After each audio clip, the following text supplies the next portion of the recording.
What's going on? It's Megan Holiday here for Audacy, and I am here with Garbage at We Can Survive. So great to see you. In the flesh. In the flesh. Yes. I know, I was just telling Shirley that, we had done an interview on Zoom, and she remembered me. And I don't know if I'm going to be able to follow it up as well today, but I'm going to do my best. Do your best. All right. I believe in you.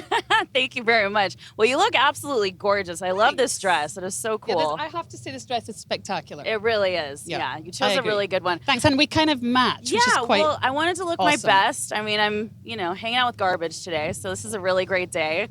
Recently you had posted about coming to the Hollywood Bowl and seeing Yeah Yeah Yeahs. And it was just such a sweet post. And something that I also thought was really cool that you've been really talking about is how we have to support this younger generation of touring musicians because they're barely being able to even just make it as it is. Yeah, it is a tough time. I mean, let's face it, it's a tough time for everybody. Post-COVID has been a struggle for almost everybody, right?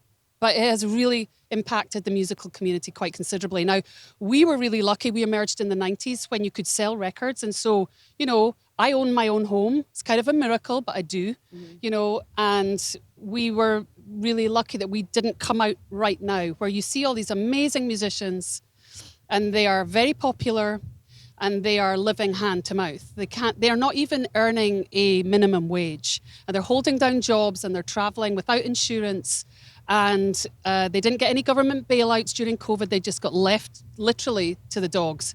And it kind of breaks my heart. I do feel very protective towards them. And I realize they don't have the platform that we have. Like, we have a big platform, we've been around a long time. But these young musicians don't have that luxury. So I do feel compelled to speak up about it, because if I don't, who out there's gonna, Right. I mean, sure, there's certainly some amazing musicians who've been very vocal lately. Santi Gold would be one that comes to mind. Animal Collective would be another, but it's really tough, and I really think we need to look at the music industry differently. We're at a crisis point, a breaking point, and it kind of breaks my heart. Debbie Downer. No, but not at all. I just think it's the reality, and I think it is so important to bring awareness to this, because as fans, we have to figure out, well, how can we support these musicians and buy more merch and buy their vinyl and all of these kinds of things. So. Yeah, but it's not just down to the fan. I mean, I know the fans are very distressed, and I get it, and they're saying, what more can we do? We can't afford some of the tickets or the merch that bands are selling, and I get that. The change has to come from the music companies who are making nasty deals under the table where they're making billions of dollars, and none of that profit is seeping down to the working musician. That is the biggest problem, i.e. streaming services are really wreaking havoc amongst musicians' careers, and it has to stop. Yeah. Well, I appreciate you talking about it. I appreciate you bringing up the subject. Well, I just think it's one of the cool things about you guys as a band is you've never been afraid to talk about the things that matter. You've never shied away from even being political or taking a stance about something, just standing up for the everyman. And I just, it's... You just love me right I really now, don't do. you? I really do just love you so much. I do. You're such an inspiration to me, Thank you. And I do want to talk about your guys' music, but while we're kind of more on a serious subject, as being a band for so long and being on tour and going through all of these grueling kind of experiences that are so different than maybe your friends back at home or your family, how are some ways that you've coped with just taking care of your mental health? Well, we look out for each other, first of all, as a band. And one of the reasons I think we're still here after 30 years is we're kind of a weird little family. As a producer, I've worked with a lot of bands who won't even speak to each other, and usually they don't have a very long career. Music business is tough, and you have to sort of look out for each other in order to survive it in a lot of ways. And I think we're very lucky in that sense, because everybody we know goes through trauma and some sort of mental depression at points, but we have it within ourselves to sort of, like I said, look out for each other. And I think that makes us lucky. If you're a solo artist, working on your own, you don't necessarily have those resources out there, and everything about mental health. If you're spiraling down, you need to have people to talk to. That's the number one priority. You have to talk to people, your friends or your family, your workers, whoever it is, someone who can just pull you up from the abyss. I so agree because, I myself, I'm sober. I have to do a lot of things just to keep myself together. And it really started with that, with me having to put my hand out and say, I'm not okay and I need help and I don't know how to do this. And so I hope that in these times, we can't pretend like the pandemic didn't completely screw all of us up, because it did. And so, I really appreciate that we're doing this show to just kind of tell people, hey, if you need some help, it's okay. And to, just try to diminish the stigma around it, 100%. I mean, the stigma is really dangerous. I think that's what people don't fully understand. Like, mental health is scary for people. It's scary for the sufferer, and it's scary for anyone who's healthy that sort of comes into contact with it. It's frightening.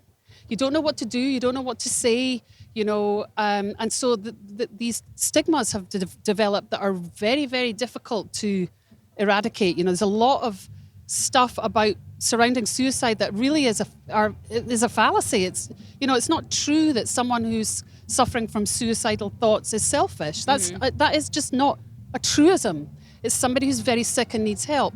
But I think as human beings, we're sort of like, oh, I don't want to talk about that. I want it to go away. And the problem is these problems escalate if we don't attend to them. And I'm very grateful to a journalist earlier who reminded me of the helpline 988. In America, at least, if you're feeling really desperate, call that number and you will have somebody that can talk you through the next, indicated step. And pretty much any mental crisis has peaks and troughs, And so if you're finding yourself in an absolute abyss, you can call somebody and they can catch you and pick you up long enough to when you start stumbling forward again, Yeah, absolutely. It's just taking that first baby step that's so important. Yeah. So as we move on to a little bit of a happier subject. Happier subjects, guys. Debbie Downer is dead. Right. I mean, you're such an iconic band. You've been doing this for such a long time. And so you're getting ready to put out your anthology album, 35 songs, coming out October 28th. Ooh, I got it. Girl. Well done. Thank you. Right before Halloween. That's right. Okay, am I tripping, or did I see online that you can't release it in the U.S. or something like that? That's a topic that we're not allowed to discuss. Oh. But it is unfortunately unavailable in North America, which kind of breaks my heart, But we're not at liberty to really discuss what the problem is. Okay. And once again, bands are just at the mercy of those who own their rights and so on and so forth. So yeah, we'll hop off that subject. Yeah. And move on to a happier topic. Yeah, let's talk about. Yeah, we were going to have a happy topic. I was trying. She I can't know. help herself. You can just blame it all on me. But putting together this anthology, I mean, where was your head at? Was it difficult for you to choose the songs, or was this a fun little thing to do? It's always difficult. Oh, you hold your mic up. Oh, I'm Yeah. sorry. It's always difficult to choose the songs. But we had done one a few years back, and so we tried to change things around a little bit. We picked some B-sides, it's some bonus tracks, and I think it's a really strong collection. Yeah, I'm excited to hear it. Yeah. I mean, it's 30 years almost of us working together. It's sort of terrifying when you think about it. It's like, we never thought we'd get past the starting point. I mean, everybody said, yeah, they're not a real band, they suck, and every record kind of got like a negative reaction in a funny way, which is a really important life lesson. Is like, you just can't listen to critics all the time. Sometimes they have some valuable things to say, but in general, if you're a band and you have something fun going on that's interesting and, worth exploring, then you should just get on with the work. And then you just find yourself, it's kind of like what I was talking about with mental health.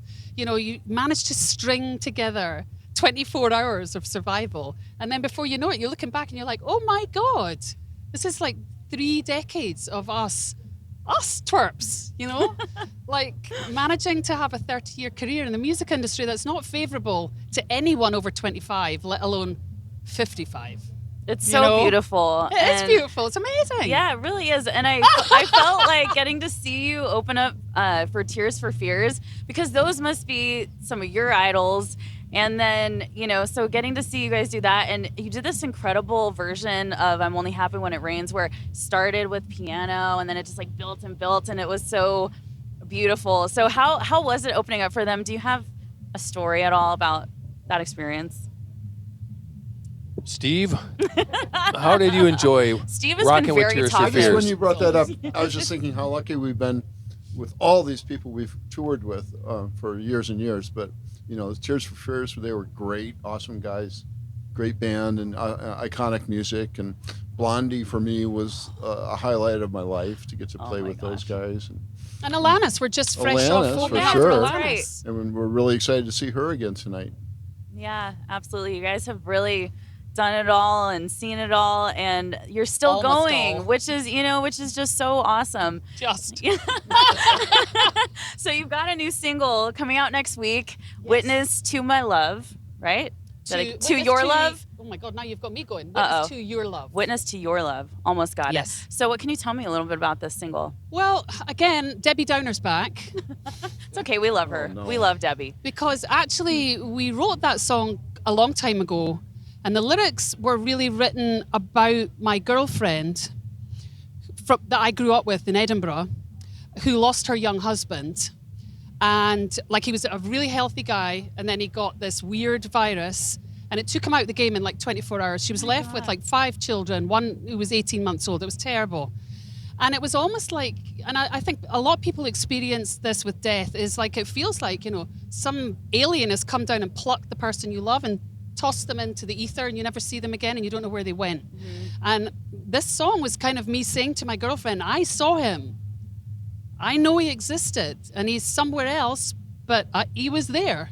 And I'm your girl, and I've got your back, and your history's my history, and our history together is something that will move forward, throughout our lives. It's a joyous song in a funny way, although it's based in Debbie Downerisms. Yeah, that's what we do. I mean, but isn't that life, though? That's life, baby.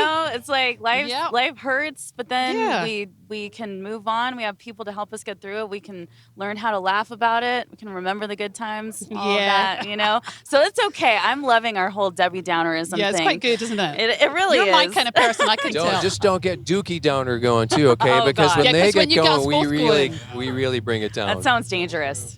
Very dangerous. Well, Garbage, I want to say thank you so much for hanging out and just for being so open and chatting with me today. I can't wait to watch your set tonight. Thank you so much. Yeah, thank you. Thank you to you. Thank I'm you. Megan you. Holiday, backstage at We Can Survive with Garbage. Thank you so much for watching.